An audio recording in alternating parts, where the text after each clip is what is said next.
A day in the life as a teacherpreneur mom of 3 na lumalaban sa buhay kahit walang kalaban, ganun. Yes, for today's video guys, this is the most awaited flex sa tanang costume na akong gibuhat this buwan ng wika guys. Yes, this is Kuya Calvin, my eldest son.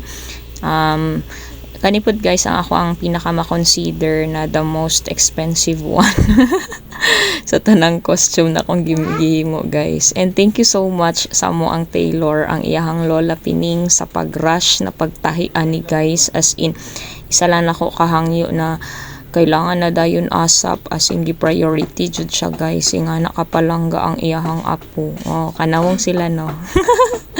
And nakita naman ninyo guys kung paano nako gibuhat ning salakot niya from the old salakot. So gihimo nako siya talakudong na with designs and beads. So diba nga nakabongga guys. So na DIY na to na siya. Because na ay sobra man gud na tela kay murag taas kay akong napalit para sa iyahang terno. So mo na siya guys. So damay-damay ang tanan from outfit. Syempre dili pwede nga walay contribution ang papa, charot. Gimuan siya guys kanang props niya ang balay-balay kay tungod guys mao man gud ni ang ako ang inspo guys no, kani si sir nga designer from Zamboanga del Norte if I'm not mistaken.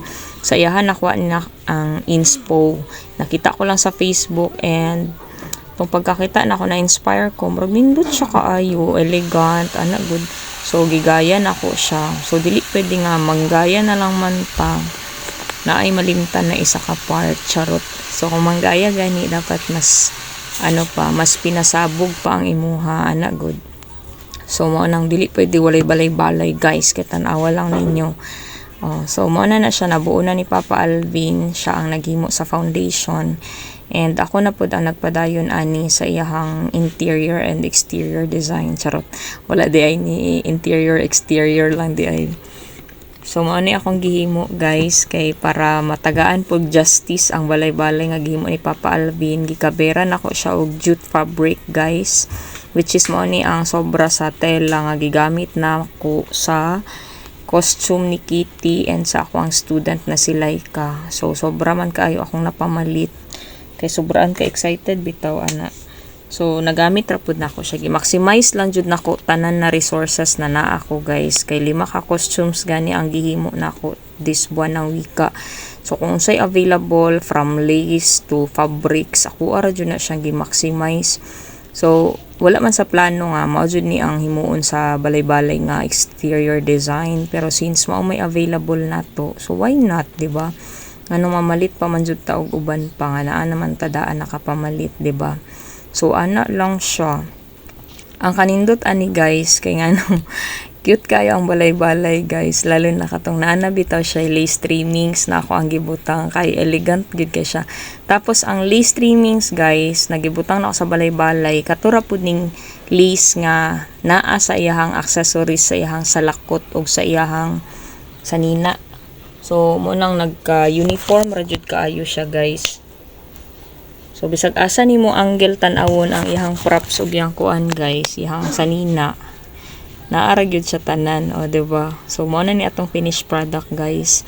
Nakita day ko one time sa palengke guys no, na jud ay baligya ingani nga balay-balay. So pang props gyud siya ug pang display ang purpose. So this house is for rent guys. Yes, this is for rent. Available na. So kani guys, this is the culmination day na jud namo guys. So I'm na siya, running out of time, pero I need to accomplish what is being set na standard. So giapas gyud siya nako guys nga mataod gyud ning kaning mga beads dito sa outfit ni Kuya Cal. So mao man gud ni siya guys. So naa siya kulang. So kay tungod gani nag-apas ta sa time, kay before ani nag-decorate pa ta sa stage na to sa school. So grabe oy. Giapas yun na siya para ma-achieve lang dito 100% ang gikopya lagi. So, pinaspasay lang siya nga pag-attach na ko sa beads, guys. Kay alauna pa man mag-start ang atong culmination and suoto na ni Kuya after 30 minutes. So, mauna na ang mga beads na giapas na ko, guys. Mamanggood siya ang makadala og kanang bida, ang kanang mga beads bitaw nga kanang native. Mauna siya. So, manang gipaningkamutan siya nako, guys. Ba makitaan man sa nawo nga wala tay tulog dira. Oh, tanawan ning mais, guys. Oh, diba? Mo ni iyang video sa complete outfit niya. Sa kanina video, guys, wala pa ni lace, I mean beads ang kaning sa baba na part sa iyang sa iyang long sleeve. Pero bungga na jud siya kaayo, guys. Givideohan ako daan complete set kay gamiton man gud siya sa iyang pinsan sa SPED. And guess what, guys? Nadaog na costume ni sa ilahang school. Siya ang first na nag-use kay 28 ilaha and amo at 29. Thank you so much Lola Pens no sa pagtahi. Og sure jud ko nga gwapo kay si Kuya diri og imotero sa iyang mga pictures. Guys, lami kay sa feeling, guys, na makita ing ani. Oo, sa mga supportive parents out there, saludo jud tang tanan sa bawat isa.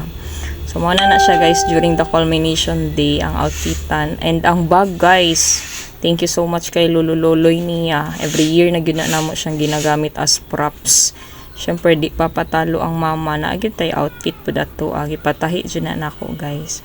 Wani si Zion, guys, ang suspect na nadaog siya dito. Congratulations kay Zion, kay na-honor ang atong ano.